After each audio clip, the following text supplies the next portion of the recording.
Nós finalizamos agora há pouco a nossa escola bíblica e eu quero saber, Sam, conta aqui pra gente um pouquinho o que essa palavra falou hoje com você.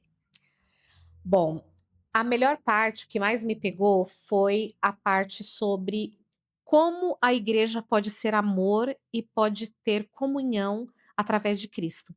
E nós aprendemos que o amor e a comunhão, ela vem através dos atos, né. As pessoas elas têm casas, elas têm posses e elas não vendem, né, isso me deixou muito impactada. Elas disponibilizam para as outras pessoas, as pessoas que têm mais disponibilizam para as pessoas que têm menos condições. Então muitas vezes a gente acha eh que uma oferta em dinheiro só que as pessoas podem estar beneficiando outras, mas não, nós podemos fazer a caridade, fazer o trabalho do Senhor através de atos também. Ou você pode disponibilizar uma casa, pode convidar alguém para um almoço, ou você pode disponibilizar o seu tempo para a pessoa. Então foi isso que mais me pegou. Muito bom. E para quem ainda não assistiu a aula, o que você tem a dizer? Olha, gente, é bênção. Venham para a EDB, venham para a Escola Bíblica Dominical, venham para a comunidade Família em Cristo. Só vem para a família. Bom, então na aula de hoje nós vamos falar sobre uma igreja cheia de amor. Nas perguntas da última aula, da lição 4. Vamos lá? Sendo a primeira delas, suportar provas e sofrimentos é uma marca de que tipo de igreja? Uma igreja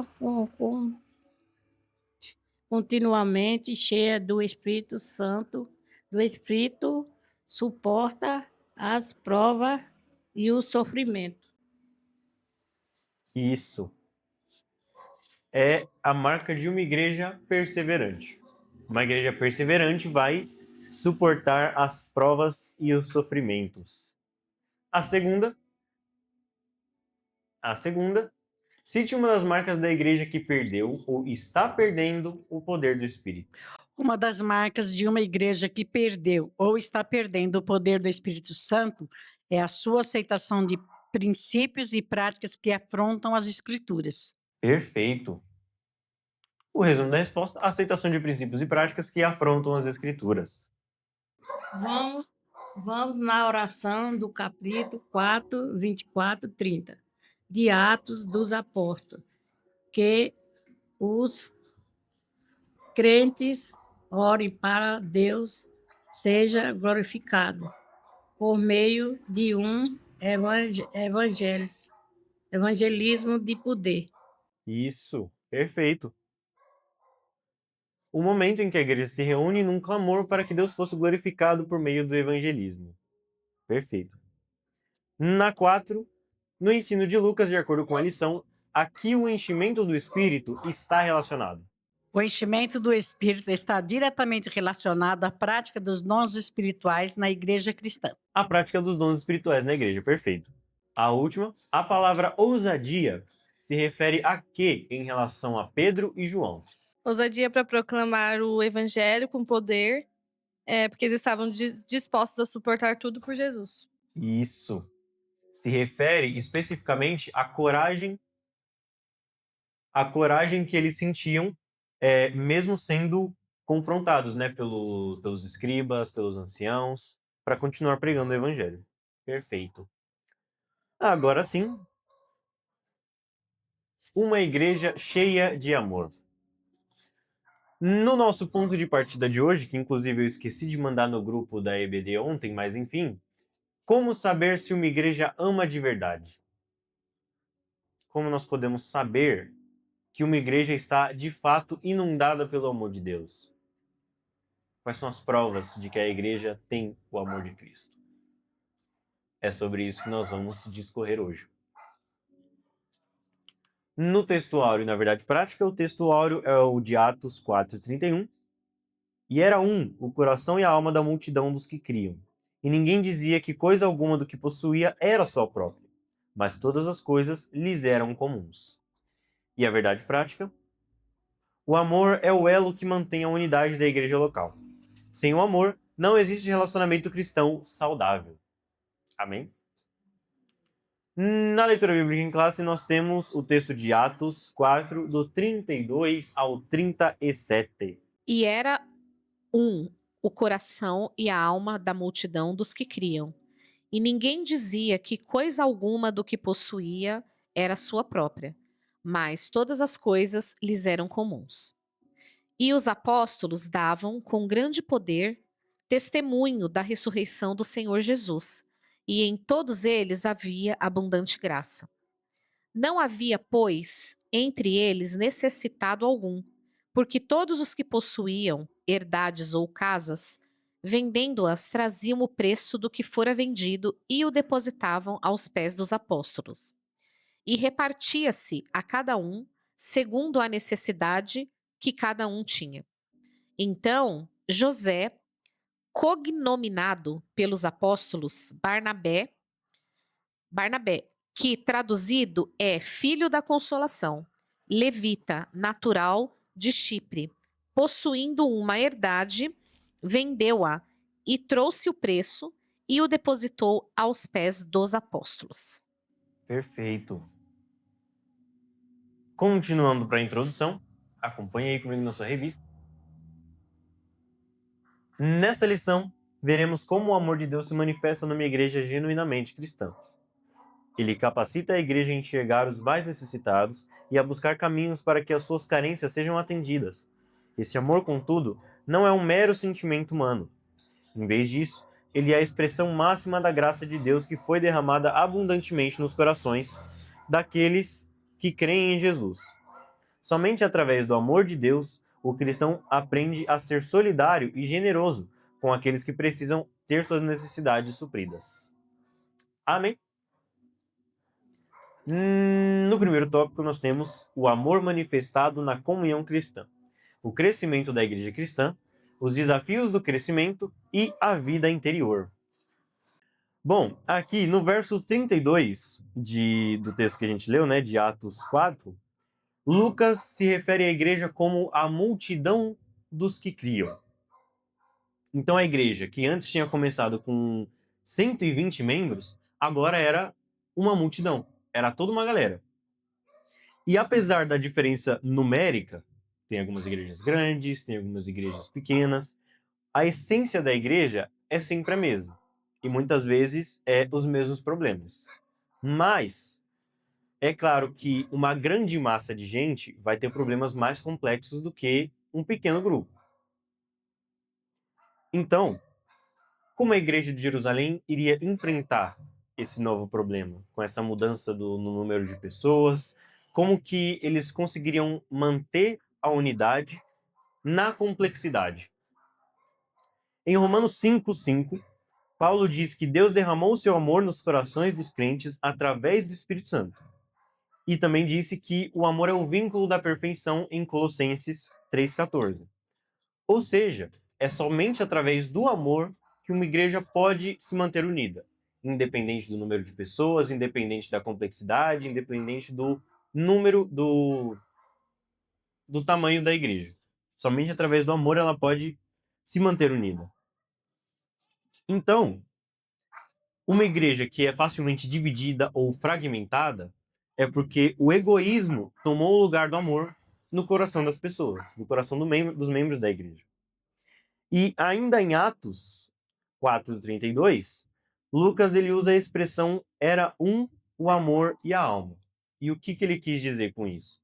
Ele se referia justamente à essência da igreja, à união deles. A união era tão forte, era uma conexão tão grande, que Lucas descreve que era o coração e a alma da igreja.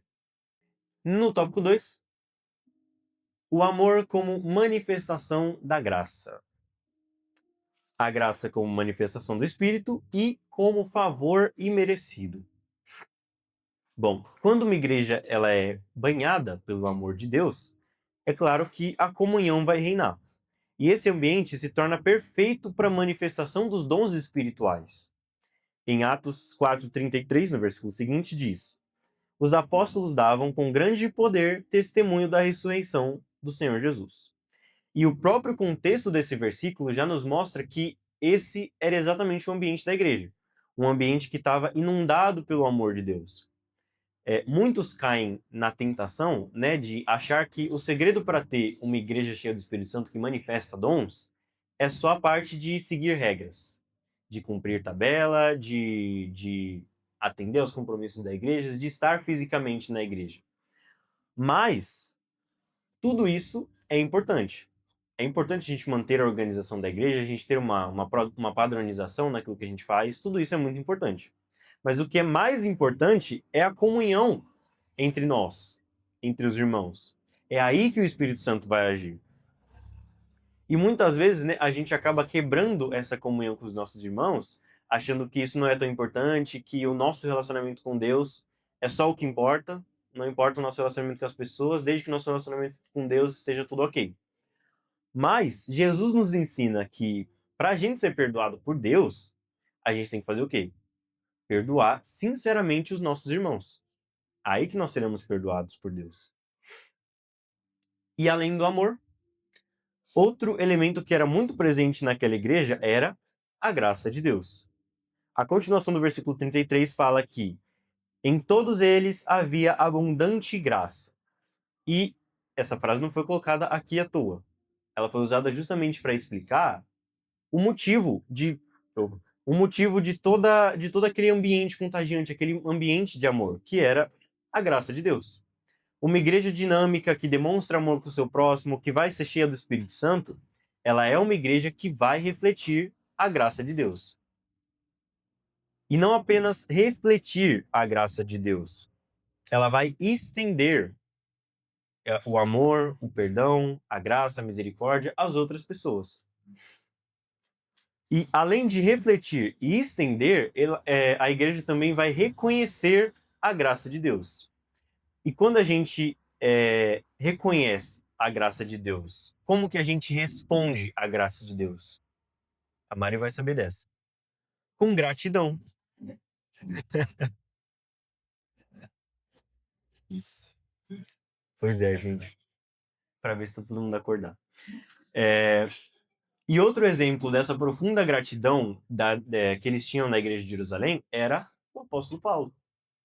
Ele reconhecia quem ele era, né, um perseguidor da igreja, e ele reconhecia também quem Deus o fez ser, um pregador do evangelho, tanto que ele é um dos maiores exemplos para nós hoje, até hoje, o apóstolo Paulo. Então, somente a graça de Deus pode gerar tamanha gratidão. Faz sentido? Faz sentido, né, Mari? No 3, nós temos a manifestação do amor na solidariedade cristã. Primeiro, a busca pela equidade, propriedade e compartilhamento, e um exemplo da voluntariedade. No dicionário, Aurélio de língua portuguesa, o conceito da palavra equidade é disposição de reconhecer igualmente o direito de cada um. Ou seja, diferentemente da igualdade, né, que vai tentar equilibrar as pessoas pela mesma régua, a equidade vai tentar ajustar esse equilíbrio entre as pessoas, vai reconhecer as necessidades individuais de cada um para tentar fazer com que todo mundo seja de fato igual. E você vê muito isso no discurso político, né? Que, tipo, não querendo, né, começar nenhuma discussão política aqui, mas o quanto as pessoas, elas batem tanto na tecla por igualdade, e eu acho que fazendo as atividades, eu vi muito isso, assim. Essa lição está ensinando pra gente muito sobre esse negócio de equidade, o quanto a fé cristã não é você igualar todo mundo no mesmo nível, que é o que as pessoas querem fazer. Mas ao invés disso,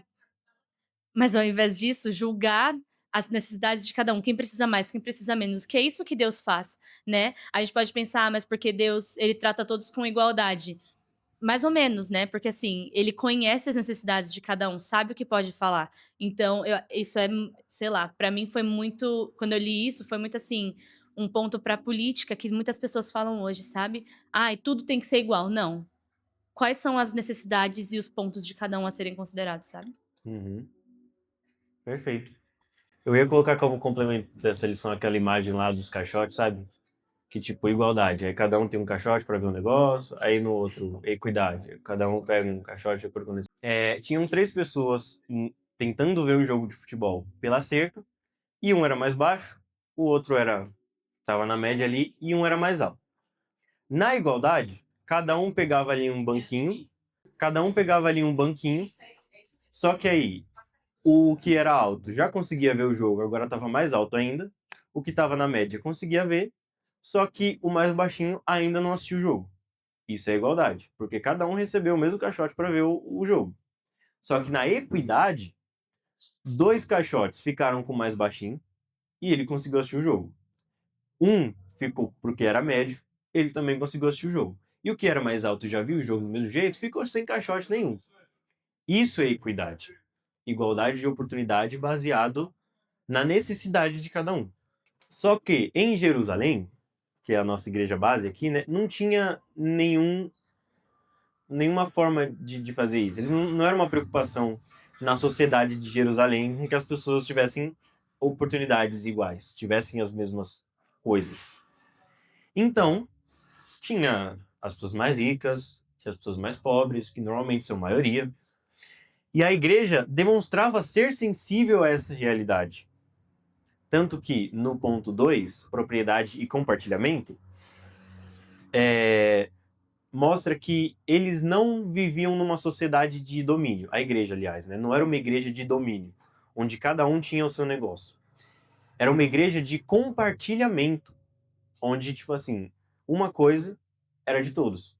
Alguns não vendiam as suas casas, as suas posses, justamente para que elas pudessem ficar à disposição para uso da igreja. Um exemplo disso é a Maria, mãe de João.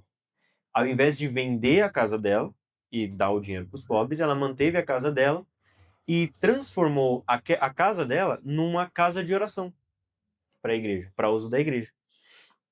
E essa prática da generosidade, ela pode até mudar com o tempo, o lugar, a circunstância, mas ela mostra a essência da igreja, de nós ajudarmos as pessoas que realmente precisam. Nós podemos fazer o bem a quem necessita de uma forma ou de outra. No versículo 34, Lucas destaca que os que possuíam herdades ou casas, vendendo-as, traziam o preço do que fora vendido e depositavam aos pés dos discípulos. Ou seja, ninguém foi obrigado a fazer isso, ninguém foi constrangido a fazer isso. Pedro não estava lá pregando num dia e falou, ó, se você tem uma casa, já sabe, né? Tem gente que não tem nada. E aí, você vai continuar com a sua casa? Não sei. Pedro não fez isso lá no meio da sua pregação. Então, era uma consciência de pertencimento tão grande que eles tinham, que eles não conseguiam ver uma pessoa passando necessidade e simplesmente continuar com a casa deles de boa. Com as posses deles, com as heranças que eles tinham. E isso era a manifestação do grande amor de Deus derramado nos corações daqueles crentes. Amém? Faz sentido? Perfeito. Então, É interessante que sobre isso a gente estava assistindo ontem, os próximos episódios de The Chosen, né, lá no Prime Video. E passa justamente essa parte que quando Jesus chega em Jerusalém, que tá aquela festa toda e eles não têm lugar para ficar. E aí a Joana, ela chega, né, e fala assim: "Olha, eu tenho uma amiga que ela tem uma casa grande e ela não fica aqui na época das festividades. Então aí essa casa serviu para acolher e abrigar todos eles que tinham chegado ali, né? Jesus, os 12 discípulos e mais ali as Marias enfim, e todo o pessoal que estava acompanhando Jesus ali, né? Então vem bem de encontro com o que você está falando, assim. A pessoa ela tem a casa, ela tem a posse, mas ela disponibiliza para outros, né, sem se importar assim. Ah, não, é minha, né? É minha casa. Não, fica lá com a minha casa, né? Pode se abrigar, pode dormir, enfim, né? É bem interessante essa parte. Eu acho que a gente foca muito nisso, assim, que eu sempre falo, né? A minha oferta tem que ser em dinheiro. Porque, por exemplo, realmente ela podia ter alugado, sei lá, vendido para ganhar o dinheiro, mas o Senhor, ele. E depois mostra, né, Jesus agradecendo ela. E assim, ele estava muito mais grato por ela ter disponibilizado a casa do que talvez por uma oferta de não sei quantos denários que eles tinham lá, sabe? Então, às vezes a gente fica tão preocupado com isso, né? Ai, mas o que eu vou ofertar ao Senhor? E ele já nos deu tudo, sabe? Tipo, você tem uma casa para abrigar pessoas, ou então você tem uma voz, ou então você tem um celular que você pode emprestar, e assim vai. Então, eu acho que a gente tirar um pouco. A graça do Senhor é tão abundante que ele já nos deu isso. Então, não é tudo sobre dinheiro, sabe? E ele não precisa do dinheiro no final das contas. Acho que a gente vê muito dinheiro como um meio. É tipo assim, ai, Senhor, me dá 10 mil reais para que eu possa fazer isso. Aí o Senhor fala, não, eu não vou te dar os 10 mil reais, mas eu vou te dar essas coisas. Então, assim, ai, você quer 10 mil reais para comprar um carro.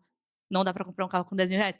Mas assim, você quer o dinheiro para comprar um carro. Eu não vou te dar o dinheiro, mas eu vou te dar caronas nesses carros, porque o que você precisa é da carona, não é do dinheiro, sabe? Então, a gente tirar um pouco o foco do dinheiro.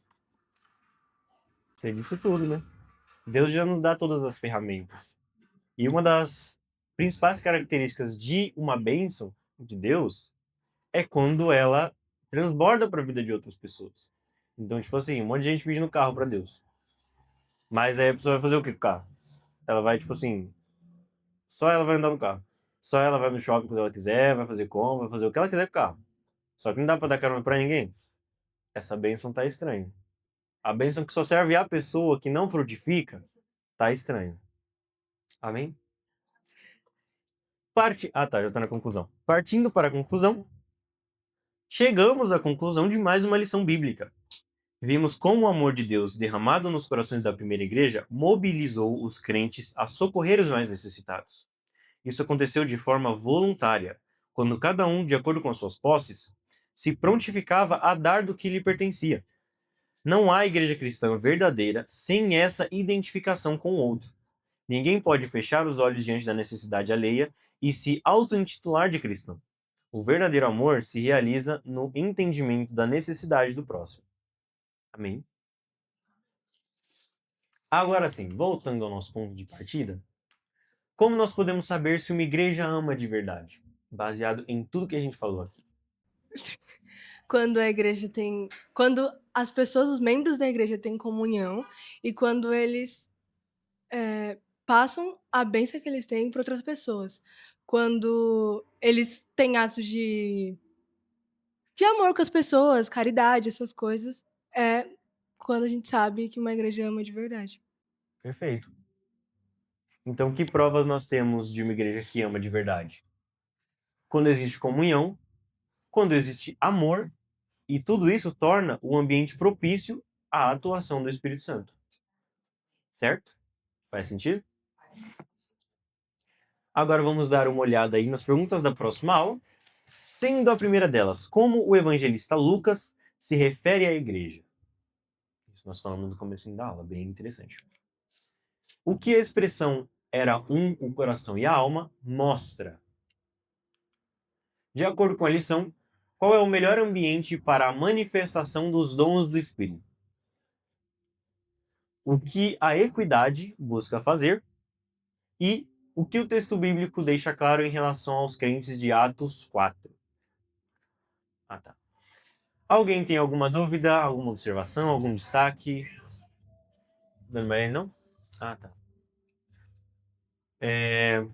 Alguém tem alguma dúvida sobre as perguntas? Alguma coisa que não entendeu? Às vezes as perguntas são meio complexas, né? Aí é importante dar essa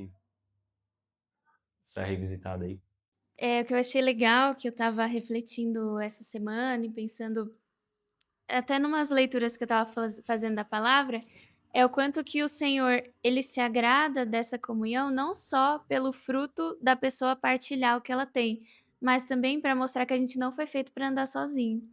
Então, essa codependência que a igreja de Atos tem, não é para que, tipo, não é simplesmente para gerar frutos de generosidade, mas para gerar esses frutos de cada um entender que cada um tem a sua importância e que um precisa do outro, né? Então, acho que gera essa sensação de, beleza, você tem o dinheiro, você ajuda com o dinheiro. Você tem, sei lá, você tem a sua disposição, o seu tempo, você serve com o seu tempo. Você tem a sua casa, você serve com a sua casa.